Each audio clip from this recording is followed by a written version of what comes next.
Hey everyone, my name is Alice Boll from ScrapHappy.org, and I run the ScrapHappy membership group. We are here today for a Scrap Smarter session. We want to up our scrappy skills, learn some new stuff, learn some new techniques, some new tricks, and that's what this is all about.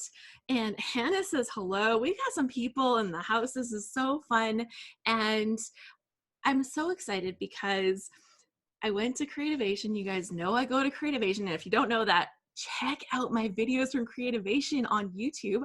Oh my gosh, I go and I get to see all the fun stuff. We take some freaking killer videos. My husband, he brings like big camera, like microphones. I've got like the legit thing. I look like totally professional. And and over the years I've actually learned a little bit of skills to go along with that, how to not mess it all up. But it's really fun to be able to see the new products that are being released every spring and to be able to share that with you, because we can't all go, right? Like you have to have like a scrappy business or be involved in something like that or be selling stuff. So it's not just open to the public to attend Creativation, but it's the chance for all the retailers to go and fill up the stuff for their stores. So I think it's also a great chance for us to go and see all of the fun things. And while I was there, I happened to meet this lovely lady from Canada nonetheless. You know, I'm a Canadian, she was a Canadian. I'm like, hey, this is fun. And she told me that she made stamps. And then she showed me her stamps and I'm like, we need to talk. And so that is how I met Sandy Boone from the 3 Room Studio. Hello, Sandy. Please take your mute off. You don't have to stay on mute this whole time. This is all good. And let's bring you up so that we can say hello. So Sandy, can you tell us, this was your first trip to Creativation, or have you been there a few times? No, that was my first trip. That was the first time I'd ever been. I got to meet you there. That's so fun. It's great. I'd always seen it on, I'd always seen everybody's pictures and everything, and I was, I will, maybe one day I'll get to go. So yeah, I got to go this time. So Sandy, can you tell us like a little bit about your story of how you started creating, how you became a creator of beautiful stamps that I have become a big fan of? I would love to learn a little bit more about that. April says, I've already been checking out her site. I love the hygge and book related stamps. So we've already got some fans in the house. That's nice. That's sweet. Thank you so much. I guess I've always been a kind of a doodler and a kind of an artist, and I actually originally was doing some watercolors. And I started coloring these little ladies. They were little, fluffy like me, and they were ladies that were really feeling good about themselves, sexy, Girls with some curves. Yeah, it apparently is it's the word. But I had started doing these ladies, and I liked watercolor. And I started doing, they were Christmas themed ladies, and so I was making these cards, and for a few years I actually made one of these ladies every year for Christmas cards, and people started kind of expecting these cards, and it was a lot of work, because I thought, well, I'm not really excited about making one card for each person, painting one card anyway. So I thought I really wanted to do something with these ladies, and I just kind of put them on the back burner, and I got some Copic markers for Christmas one year from my husband. And that sounds like the start of a story for sure. gateway craft item. And so I started looking on YouTube to see how to use these markers, because I really wasn't sure. I enjoyed watercolor, but I thought these markers looked kind of neat. So I was trying to figure out how to use these markers, and then I came across some Christina Werner videos, and she was using stamps, and she was coloring in these stamps with these markers. Like, oh, well, I think maybe I could draw some of those stamps, but I bought some stamps, and I really got into the whole card making thing. I had bought stamps before from another company, but I didn't have any markers to go with them. Like it was Stampin' Up. They had great stamps, but I didn't have anything to kind of color them in with. I didn't realize that's what people were supposed to do. So anyway, I started becoming a card maker, and I got really into it. But I found out I was always doing my own backgrounds and things, and and I really felt like I just felt like I was kind of always adding something into the cards, and I thought, well, I have some good ideas. Maybe some other people would be interested in, what I'm interested in too. So I just thought, well, so I'll show you actually. My first stamp was this little lady here. I don't know. Okay. Oh my gosh. So I had her, and there was one other. There was a snowman stamp. Oh, this one here. Snowman kisses. Oh, so sweet. And my stamp company was born. And Alice says she is cute. Thank you so much. So yeah, that was a few years ago, and I work full time also, so this has just been kind of a part-time thing, but it's kind of getting to be quite busy. It's funny how the little side projects kind of become a little bigger and bigger over time. Well, especially if that's where your passion is, really. Like I have a great job. I really like my job, but I really like to do this more. So that is wonderful. So when I met you at Creativation, it was really cool because you told me that you're about your dream. So I'd really like you to tell us more about the dream that you had and maybe show us a little something related to that dream if you have it. Very handy. I don't know. I think I'm not sure if people are familiar with online card classes, but that's an online card class, as you might expect.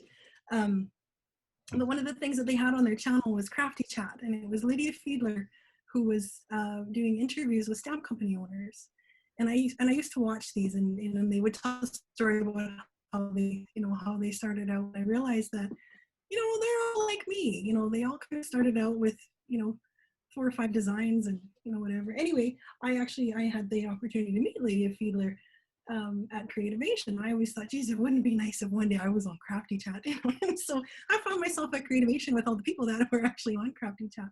So anyway, so one day I thought I would like to have my own trade show booth. I was just kind of going this year to have a look and see what it's all about and, make some plans. So before I had left, I had been crafting up this little box. I'd been making these boxes, little suitcase boxes. And I had created my little trade show booth. That's actually in a box. A booth in a box. Like this is my trade show booth. It has lights. It lights up, guys. Like, so I saw this at the show. We sat down and we did an interview. You're like, I don't have a booth. I'm like, that doesn't matter. And then you showed me. I'm like, you do have a booth. It's like small, but to add some more stamp sets. The new release is not in here, actually. This is the make and take area, Yeah. Isn't that amazing? Yes. I don't know who you are, Kevin's iPhone, but Kevin's iPhone says, that's amazing. I know. How do I make Sandy bigger? So did I not make her bigger? I thought I did. I try to mix it up so that we get to see her more often. Let me know if I'm doing it wrong, guys, because sometimes with the way they change things, but yeah, that's the dream. Oops. Yeah, no, that is so sweet. And that is using your stamp sets that you've made. And I really liked when we talked, you said, I work in an office. And so I wanted to be able to kind of represent the job that you do. So you've made some stamp sets that have office chairs and different things like that so that you can, what did I do here? So you made some office chairs and different things like that so that, is she not bigger? I've got this, it says that she's pinned on the screen. And so I'm trying to make sure that you guys get the best view. yeah, so the office chairs, the bookcases, like the things like the file cabinets, the little things that actually fit into that kind of um, you know, atmosphere, and that lets you create a certain kind of cards that kind of reflect your lifestyle. And like when you're showing me that, I'm like, oh my gosh, this is what scrapbookers need. This is what scrapbookers need exactly. So I really thought that that was wonderful. And then I came home and I ordered from your site. So I'm just gonna hold up some stuff here right now. um gonna hold up some stuff. So I came home and I ordered from your site some of your stamp sets. So I ordered this lovely girl who's sitting upside down on a chair and reading. We've got a little bit of noise here in the background. If everybody can just make sure that your sound is on mute, that would just be really good here. So thank you. Yeah, so we've got the stamps, and this one was called I Heart Books. It has like the little bookcase, but you can like turn it into a dresser, has a little side table, lots of little doodads to go with it, like the lamp, the piles of books, the little file box in there. There's even a cup of coffee and like a little swirl of steam that you can put over top of the coffee, which I thought was so wonderful. And then there's also the Let's Hug a Stamp set. You can see I got mine dirty because I was using it. And we've got this cute one with the girl sitting on the chair, putting her feet up, reading. She's got her cozy socks on. And I just thought that was a super fun, yeah, Diane says they really are cute. And Megan is super supportive here. She says she has every single one of Sandy's stamps. I saw that comment on Megan and I was like, that sounds nice. And 3roomstudio.com is where you can go, and there are other options for shopping as well. We're not going to deny you. But then to kind of go with that, all the words that you need, maybe just one more chapter. All I need is a book and a nook. So I was just enamored with all of it. Read books, drink tea, be happy. Read books, drink coffee, be happy. She's covered us all, right? Whether you're a tea drinker, coffee drinker, both. I thought that was wonderful. So yeah, big fan of the stamps. And I recently did one of the Happy at Home sessions, and I decided to make a little scene using the stamps. So I'm working on the page. It's not done, but it started. So I actually got a little bit done. And so I've got my scenes stamped down at the end. And, you know, I'm not perfect when it comes to doing that stuff, but I've got my page in action, sitting down, reading a book.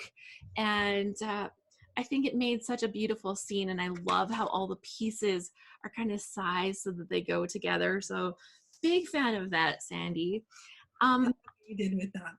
I never thought of putting them all on a big long line like that because I don't work on 12 by 12 papers. Usually I work on, you know, my papers are about this big. You know. Oh, Diane, I would totally be upside down on the chair. She's like, let's see you upside down on the chair. I'm like, that's my whole life. And Megan said, that's amazing, masking like crazy. And I'm like, got like beginner masking skills. But today, Sandy has prepped a video for us so that we can see how the pros can really take this stuff and make it look good. She's laughing because I called her a pro. I saw that reaction, and I think it's so sweet because seriously, it's amazing. You guys are going to be like, oh, I know I was. So I think it would be a great time. Do you want to say anything before we start the video, Sandy? I just want to tell you what a really great job you did on that. I watched you do that on the replay, and you did a wonderful job. Thanks. It's kind of funny because, you know, it was like, oh, it's going good. And then, oh, I should have done that first. And I didn't get the layers right. And then I came up with this idea to slide these books underneath the one chair. And I'm like, It doesn't look like they're under the chair. It looks ridiculous. It looks like the chair's sitting on the books. And thankfully, crowdsourcing came to the rescue. And Mickey, she came on. She said, Alice, take the cup of coffee and put it on top of the books. Then they'll look like they're beside the chair and not like the chair is sitting on them. So there's the little. And so now it totally looks like the books are beside it. And I'm like, that was brilliant. Thank you. Masking it takes a few times. Like it's, you know, it's confusing the first few times that you do it, but once you figure it out, it's a great tool to have in your backpack. It is. So let's explore more. If you want to put your sound on mute while we watch this part, that's totally fine. And I will share my screen and bring up the video. So. Of 3-Room Studio, and I'm so pleased and honored to have been invited by Alice to be part of the ScrapSmarter session. Today's session is all about using stamps to create a scene. Now, I'm primarily a card maker, but I have to say that since meeting Alice and watching some of her scrapbooking sessions on YouTube, I can see that scrapbooking and card making are really not as different as I may have thought. And in fact, some of Alice's tips have really got me thinking about some interactive and personalized elements to apply to some of my cards. So in this video, I'm going to create a scene with 2 stamp sets, using a few different techniques for masking and coloring. And I'm making a card that is about 9 inches wide, but a similar scene could easily be created at the bottom of a 12 by 12 or letter-sized sheet of paper. I'm starting out with 2 pieces of Nina Solar White 110-pound cardstock, both the same size. I think that's about 4 inches by 8.5 inches. One is going to be for my card and the other I'm going to use for my guide. The second one could just be a piece of scrap or printer paper if you don't want to waste your good paper. These 2 stamp sets are called Believe in Fairies and It's a Ponderful Life, and they are both part of 3-Room Studio's new spring release. I've just taken out some of the images to figure out how I want to lay out my scene here. And I have to admit, I really wasn't sure what I was going to do, but I did want to create kind of a busy day in the life of a pond scene. So I'm going to show you how I used some stamping and masking to create dimension in this scene, where some elements are behind others. I'm using a MISTI stamp positioner to stamp the images that I think I'm going to need masks for, but you certainly don't need to have one of these. I am just a really terrible stamper, and so I really rely on this tool to save time and paper. I'm using Ink-a-Dink-a-Doo masking paper because that is what I started out with and what I still have, and it's fun to say, but there are also several other brands that work the same way, and I use a variety of things which you'll see later on in the video. Using very sharp and delicate scissors, I am cutting each image out. I apologize for not showing this better on screen. I have to get right up to see what I'm doing. When I do this, I'm moving the hand holding the paper rather than the one holding the scissors. This makes a much nicer and more fluid cut. And for masks, I cut right into the black outline so that only a little bit of the line is still visible. The reason for this is that since there is some thickness to the paper, you'll always end up with a little bit of a gap where the stamp does not quite make contact with the paper under the mask, and so by cutting away a bit of the image outline, you'll be able to get a closer impression. I'm still deciding on final image placement for the scene, and so I'm using the masks to see what looks best. This stamp set comes with a grass stamp, which has clumps at the bottom to look like where the grass comes out of the ground. But I want this grass to look like it's growing out of the water because it's a pond, and so I'm going to mask the bottom to get a straight edge instead. So for now, I'm just using a ruler and a pencil to indicate about where the back line of the water will be. Okay, now I'm going to stamp out my guide or my template. This will allow me to see how the images will actually look, and I'll also be able to plan which images I want in the front and which will be behind others. The most important thing to remember about stamping images and using a mask is that the image that you want to be in front has to be the one stamped first. Then you apply a mask over that image, and then stamp the images you want to appear behind that image right over that stamp and mask. Since this scene is fairly involved, I'm making my life easier by planning in advance and seeing where images will intersect and therefore in what order they need to be stamped. As I mentioned, I had drawn a line in pencil where the back water line is so that I can mask off the bottom of the grass clumps so they appear to be growing out of the water. And so I replicated that in my template. To do this masking, I'm just using some 1-inch post-it tape that comes on a roll. This already has a straight edge and I can just pull off what I need, and it's less expensive than masking paper. It is a bit thicker though, so I know that this will leave a gap, but I'm not concerned about that because this line doesn't need to be absolutely precisely placed, just straight. So I'm continuing on building my scene on a template or a guide, and this is my chance to look it over and change things around a bit and maybe make some notes where I want to change things on the actual scene. I put the template back in the Misty, and here I'm drawing a green line around every image that is in the front of the scene, and so it needs to be stamped first before the images that will appear behind. Once I've done that, I can use the stamped images to line up the stamps and use the door of the Misty to pick up each of the stamps so that I can ink them all up at once and be sure of perfect placement when I switch out the template for the card front piece, which you'll see me do here after I apply some post-it tape to mask out the toes of the fairy on the left, because I want it to look like she's dipping her toes in the water. Then the template goes back in the Misty, and I draw red lines around the next layer of images, the images that should appear directly behind the ones I've just stamped to appear in the front. And then it's the same process as before, lining the stamps up over the image on the template, picking them up with the door of the Misty before switching over to the card front. However, this time, before doing any stamping, I'm going to apply the mask over each image first. Now, you really want to take your time lining these up because you'll get a much better result if you take the time on this step. And because I've cut off quite a bit of the outline, it's easy to line up the mask with the image because a little bit of black is poking out the edges.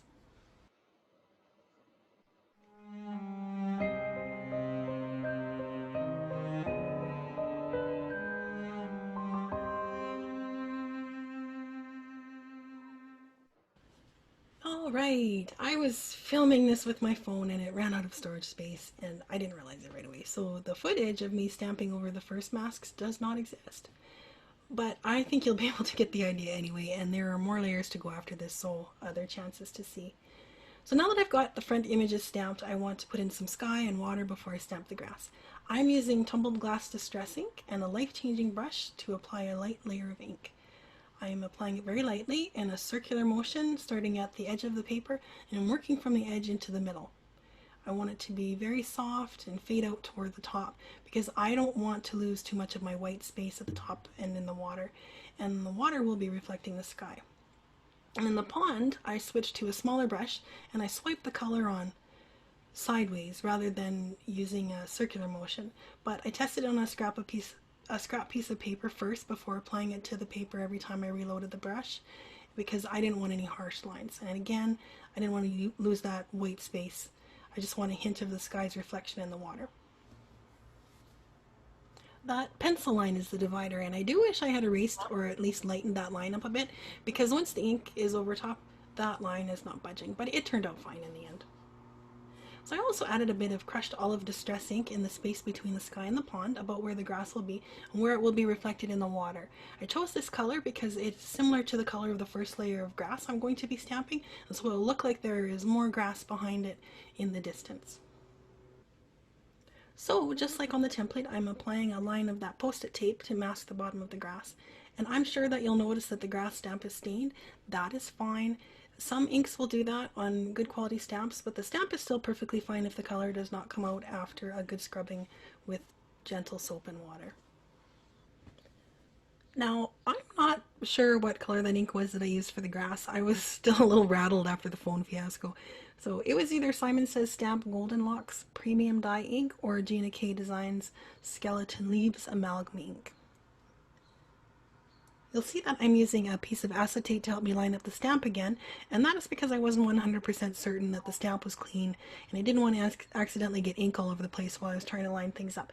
So with the acetate, I can move it around, place it where I want it, and pick it up with the door of the Misty and then peel the acetate off. Also, to minimize the gap between the stamp image and the mask, I actually stood up to press the stamp down hard and get it as close as possible to the edge. With solid image stamps, you can sometimes get an air bubble that will affect your stamped image. And you also really want to take your time to make sure you're getting some good contact with the paper. So sometimes you might have to stamp it more than once. And a stamp positioner comes in really handy for that when you want to make sure you're stamping in exactly the same spot every time. Here I've applied a mask again, just below the first grass masking, because I want to stamp another layer of grass in a darker color.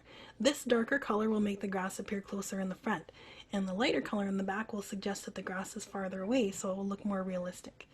This time I used Simon Says Stamp Beanstalk Green Premium Dye ink, and I made sure to start the image in a different spot this time so that the grass wouldn't look exactly the same on the front and the back layers.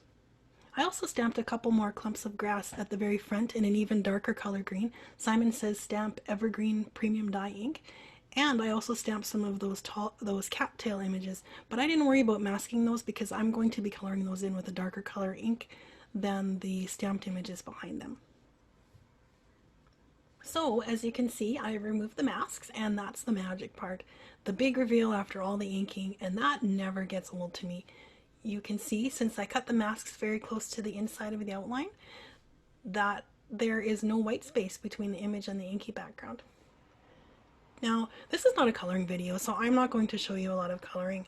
What I am trying to show you though is coloring alternatives such as ink blending. I did color the skin and the hair of these fairies, but coloring is not everybody's thing. I love it, but I'm realizing that there are people who like to color and there are people who like to ink. There are some people who like to do both, but that's why I'm designing more stamps that can be used by the people who like to ink. So if you're not a coloring person, a fun alternative is paper piecing, and I know scrapbookers have lots of pattern paper.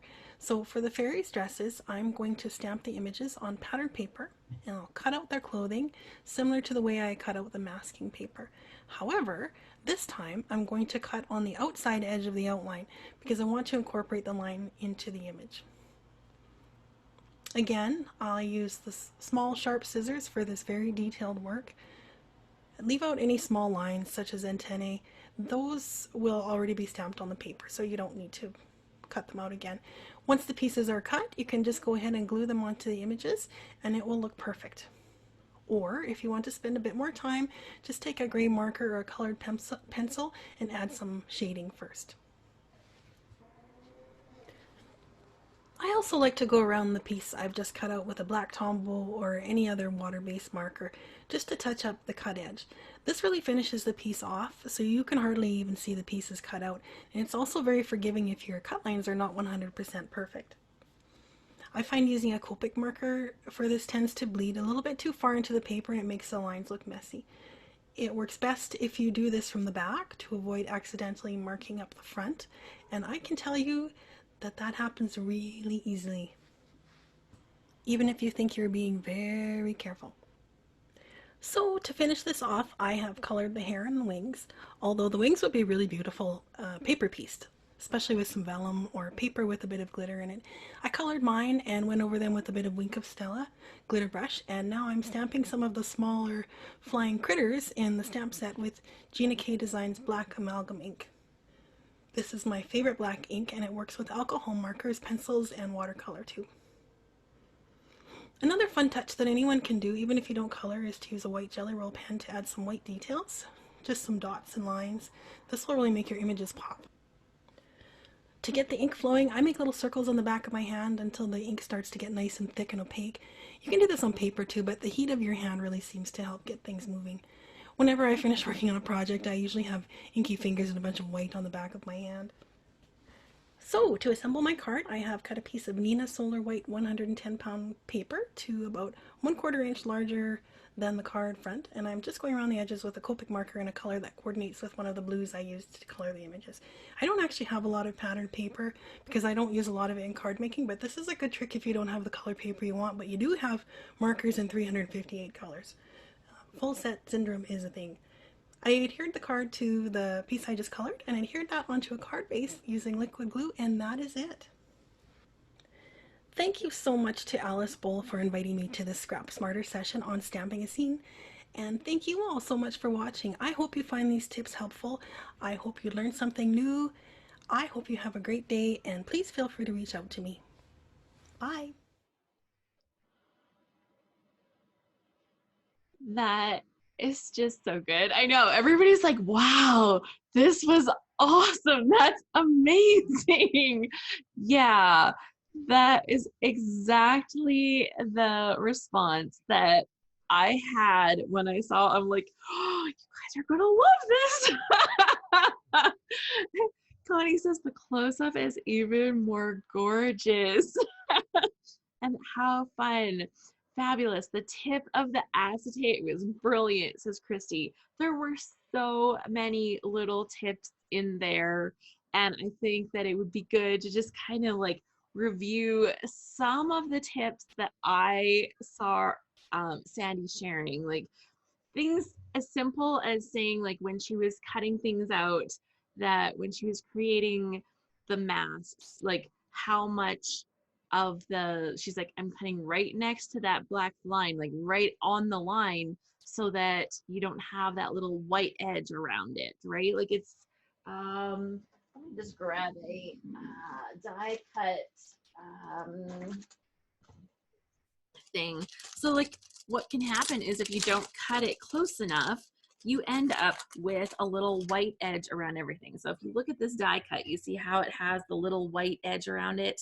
If you leave that little white edge on when you're doing your masking, then you're not going to have a good mask, right? Because that extra color is going to be blocking something that gets shaded in over top of it or whatever. And I think that by just seeing the difference of how close and how fine she cut in next to that, that was super good. And cutting and like just like the whole move the paper and keep the scissors still, because sometimes you're like you're trying to like move that those scissors around, and it's just so much easier when you're like moving the paper. You're like, oh, that helped a lot. Lisa says eye opener. And Chrissy said, yes, so many. Warming up a white gel pen on her hand. I can't tell you how many white pens I have thrown away because I can't get them to work. And yeah, so many. Simply like the way that she showed planning out the scene. Like obviously when I did my live thing, I didn't exactly plan it all out first as to how many things were going to be in the front. It was kind of like, oh, and I think I'm going to stick another thing in here. Oh, I wish that could have been in the front, but it's now, it can't be, right? And I thought that was super good. And the way that she circled the things that needed to be stamped in the front, and then she circled the things that needed to be stamped in that next layer. These are just some of the things that I was like, oh my gosh, that was great. Oh my gosh, that was great. And yeah, just in the layering of the grass, like using the light colors and then kind of offsetting the grass so that she used a slightly darker color and then another darker color here so that you get that depth perception in the stamping.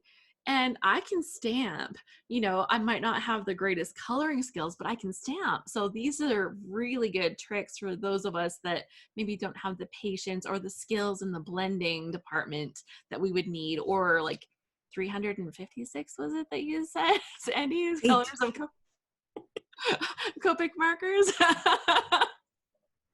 Too many. You don't actually need all of them. You know, I've got all of them, but you don't need all of them. You don't need all of them, not at all. Megan says, I want to make the fairies in some patterned outfits. I love the paper piecing idea. And so good. Sheila says, I got markers yesterday and I have been practicing shading. So I think that that is a super fun, yeah, it's so fun when you get like new toys and you get to play with the new stuff. Let's see, other things that I saw. Oh, the coloring. Okay, so when you did the, okay, can you just review that tip? Because I think that was like a super great tip about doing the black line. And you said you did that from the back. Can you just walk us through that again for a second? Yes. Okay, I'll show you something. It happened on there, and then it was like, I don't know if people saw how genius that is. Okay, so I've got an image that I cut out, and I've got a Tombow marker. And so what I do is I'll just take the marker and I'll just go along the side like this. But you have to, it's a good idea to do it from the back, because as careful as you think you're going to be, you're going to slip. And then next thing you know, you've got this, you know, big slash across across your image. So you just go along the edge with the marker. Super simple. I missed a piece here, so it's good. It's good that we're doing this. And that's it. And then it just makes it look really finished off. And then I also like to take the Tombow marker and I color the back too, so that I don't have a white back. Oh, the white back. And like, you know, it looks good from the back then too. That's so cool. Christy said using black and white at the end makes a world of difference in a finished piece. Yes. Yeah, and like the difference that'll make, like when you put that piece, like the black is near the edge of that image already, right? Like you've stamped the thing, it's now cut out, and you've got the black lines around the edge, but then you have just those white edges of the paper, right? And you can see that, especially if you're using a good quality paper, because you can see right around the little edges. And so it just adds that little finishing touch, and it's so simple, right? Like as long as you're using that trick from the back, that was so good. And if your cutting's not perfect, which it never is, I mean, I don't care who you are, the cutting is never perfect. And so if you just finish off that edge, it just looks so nice. Like, and then it might be a little bit wonky, but that's okay. You won't really be able to see it as easily. So Yeah. that was one of the first things I learned. I love paper piecing. Lisa says, wow, I had 3 other webinars for tonight, but I'm so glad I chose to be here. Well, thank you. That's so good. And Ross says, I do that on the edge of photos as well. It makes them pop off the page. I have never done that, Ross. So this is awesome. This is the great thing that we get when we come together and share our best tips. This helps us scrap smarter, right? Oh my gosh. Sheila hates cutting. I love cutting. I love fussy cutting. I mean, I like dies too, but I love to fussy cut. I've been known to say that fussy cutting is the F word of the scrapbooking world. There might be a like my thoughts on that, and yet I'm still willing to do it sometimes because sometimes you just need cute things.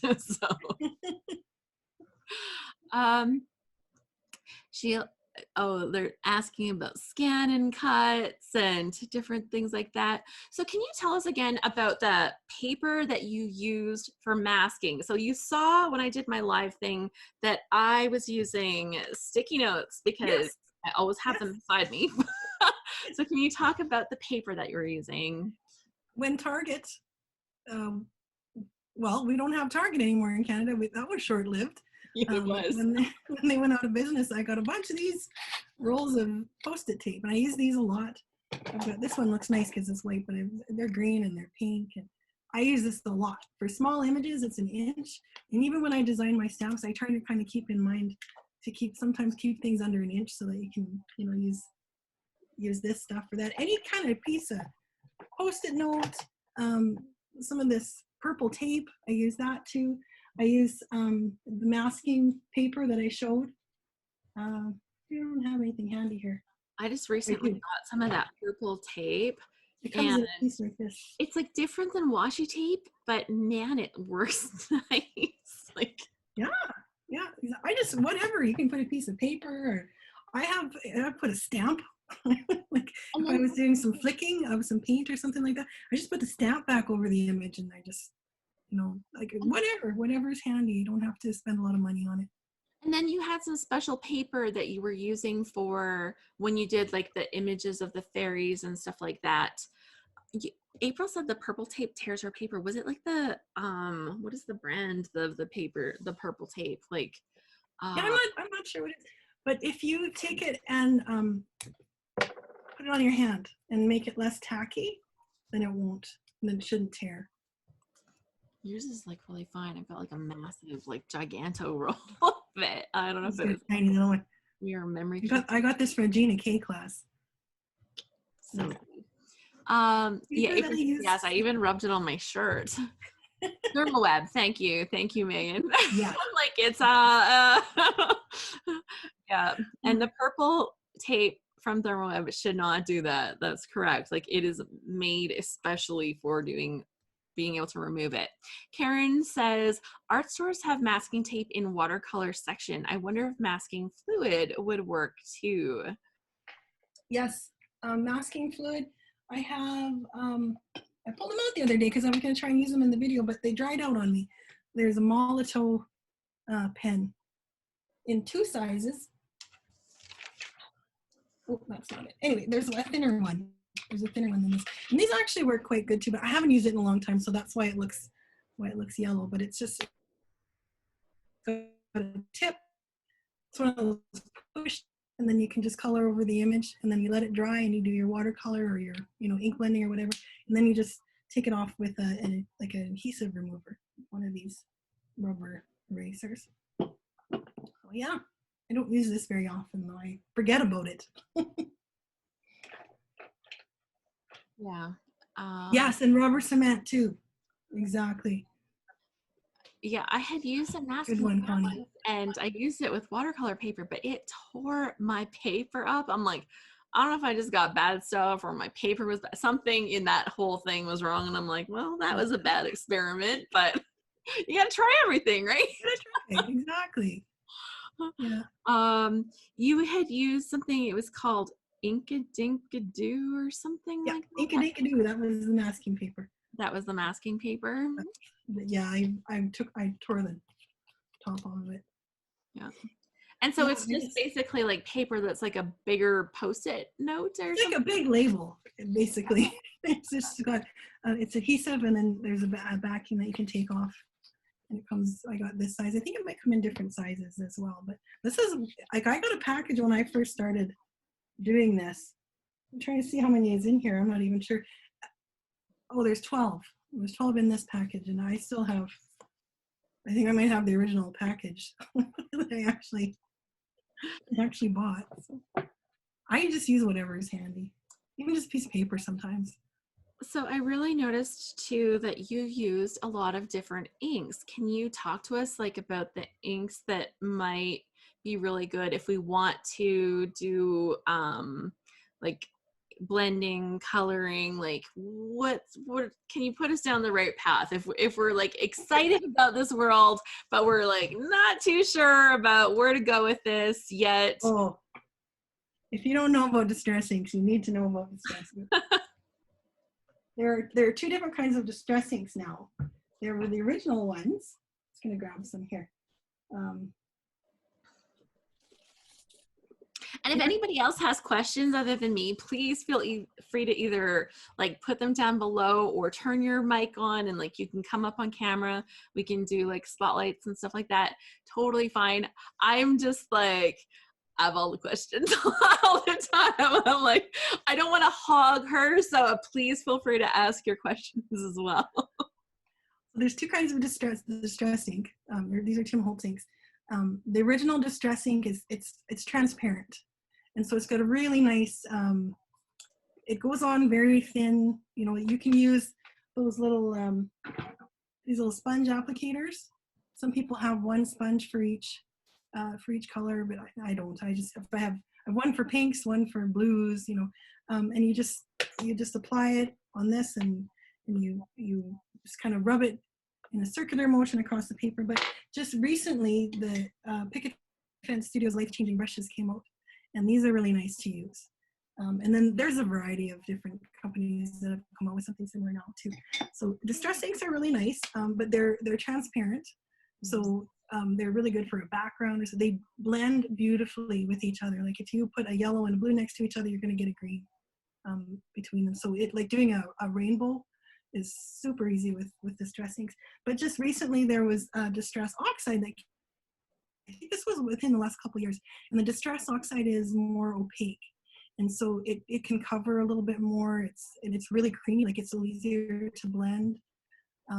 But what I like about the original distress inks is that you can color with markers over top of them, and you can't really with the distress oxide. So I don't know, personal preference, I guess. Some people say if you're just a beginner starting out, invest in the oxides, but I still like the original ones too. So April has a tip on here that she said, the lady who invented the life-changing blending brushes said, don't contaminate your other ink pads with the oxide inks. They will ruin your other ink pads. You got to wash your tools after using the oxide inks. So that's like a really good tip to know if you're going to play with this. I did that with one of these sponges. And I just plonked blue right in the middle of another, and it just kind of sat there on top, and it was fine. I blended it some more, and it was all right. But yeah, that's a really good tip, actually. Yeah. And Megan says, yes, the oxides are a hybrid ink, and they'll contaminate the dye inks. Yeah, they kind of don't go anywhere. Yeah. So if I was recommending, it'd be like use like some of the little sponge things for your oxides, keep those separate for when you play with Exactly. those, and Yeah. have your other ones for your other ones. The good thing though about it, but they do come in a smaller size. Like that was a pretty big size. But they come in the mini cubes too. Yeah, the little kind of like little thumb size ones or whatever. Like, Yeah. And so if you just want to try them out, that's a really good way to, try. They come in this size. yeah. Yeah. So Well, and if then you you were can to try get like them, more like at a better price so that you can blend things together and really kind of get the feel of them and see if you like exactly. them. I Yeah. think that that's a really good tip is like play with stuff before you kind of commit to a bunch of it. Have Yeah. you played much with like the Catherine Pooler inks? I Uh, haven't. Yeah, I haven't. I've heard they're really quite good. yeah. Yeah. I'm finding they're similar to the oxides kind of in the way they feel. That's Great. my first impressions of them. Yeah. Yeah. So. I like Gina K inks. I don't have a whole lot of inks. Like I was saying in the video, I'm a colorist. Like I honestly, if there's not something to color, I'm not really sure what to do with it, And so I actually had to order some inks from Gina K because I was like, even when I was doing that grass, I only had a few. I was just lucky that I had colors that coordinated because I just don't have a whole lot of inks for other than the distress ink. So yeah, I like Gina K a lot because I really like the amalgam ink, the black. This one you can use for you can use it for everything, for alcohol markers, colored pencils, and watercolors. So I think that's a it's brilliant excellent. ink. Like seriously, if people need a black ink, or even if you don't need a black ink and you're just frustrated because all the other inks like bleed all over the place and Mm, your markers kind of run the ink all over the place, yeah. get the Gina K amalgam ink and you will be so grateful to yourself for doing Yeah. that. And Gina herself is so sweet. Like she's as advertised, she's just a really, really sweet person. And I like to support people that I just really like. And she's just got really good products too. So So I did have one more note down here. Um, it was about something that we were going to possibly be giving away during this session. yes, yes, one giveaway. Everybody's going to be getting excited now.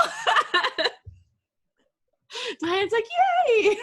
Oh, Megan made a comment, and I meant to say that Megan said you don't have to get. I was going to say just like the markers, you don't have to get all the colors in the inks because they blend together so nicely. That was a good point. Right. Anyway. Pick the colors you really like first and kind of look at the ones that are gonna be like on either side of it on the color wheel or something so that they're gonna go together. Hannah says, Alice, you're nefarious.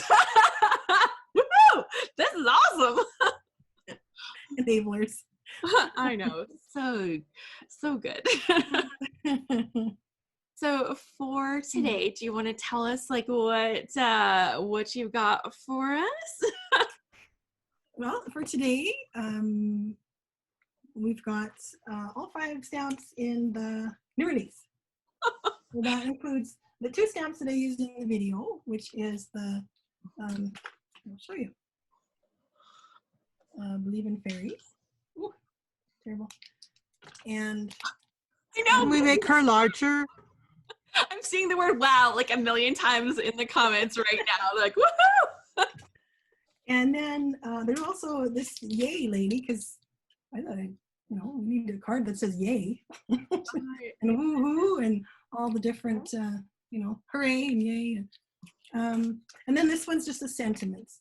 This is the one's called Simple Sentiments. And it's kind of a catch-all. There's just a lot of different sentiments in this. And also the Mom's Hibiscus, just in time for Mother's Day. You guys, you're feeling spoiled. I can see it right now on everybody's faces that's on here. They're like, pick me, pick me. So what we're going to do is we're going to do random number generator. And we have 47 people in the room. One of those is me. One of those is Sandy. So that's like 1 out of 45. That's a pretty good odds, right? Like you don't get those kind of odds in the lottery. So I'm going to type in 1 out of 45. And I'm going to hit the generate button. Dun, dun, dun, dun. And we've got 26. That's going to be lots of counting for me. Okay, so let's get counting. 1, 2, 3, 4, 5, 6, 7, 8, 10, 11, 12, 13, 14, 15, 16, 17, 18, 19, 20, 21, 22, 23, 24, 25, and 26. Marsha Fortunato, you are our grand prize winner today. I'm like, I'm so happy for you. Yeah. So Marsha, you have won the stamp sets. Like, oh my gosh. I was like, can you count that high, Alice? I can. It took a while though. I don't get a lot of practice anymore.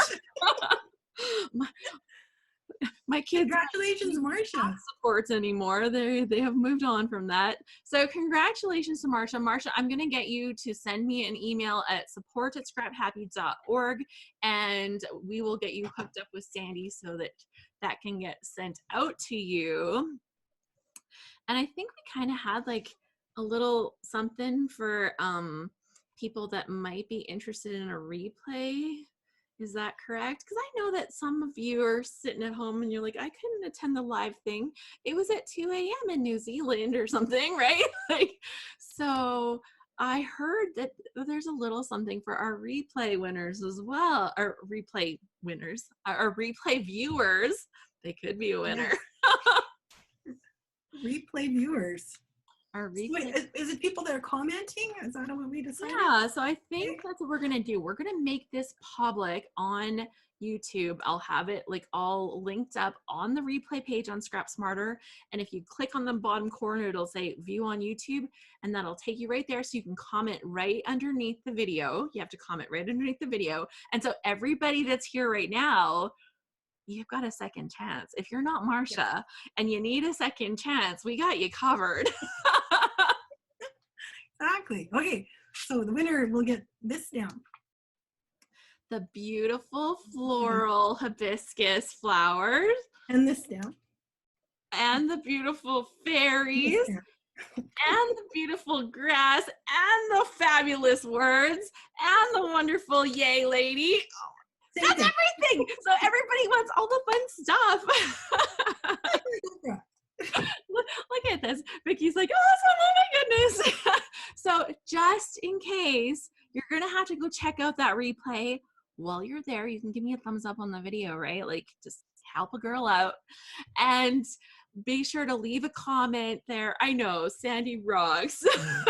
So it's so generous. And I was kind of blown away when she said, like, I'll give away all 5 of the new things. And I'll even do it twice for your replay. I'm like, together. Just have one.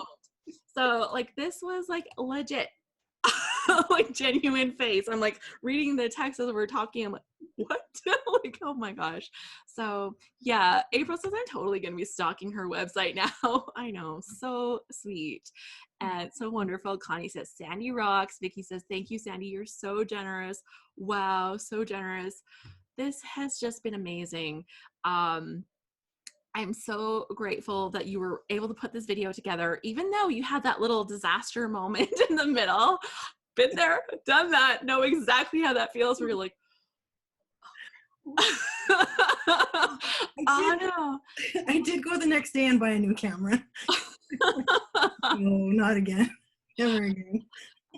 Well, we experienced the joys of tech problems right here today, right? But still, we made it through. We made it all work, so it's all good. Thank you so much for joining us for the ScrapSmarter session. The replay will be available for 1 week, and then it's going into the ScrapHappy vault. So ScrapHappy sisters, you will have access to this afterwards.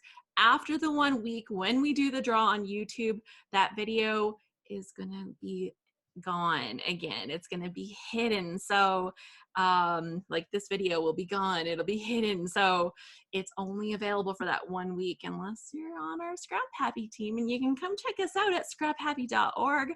We love our people, so come check us out. The Disney films. I know. Yeah. I know, so fun.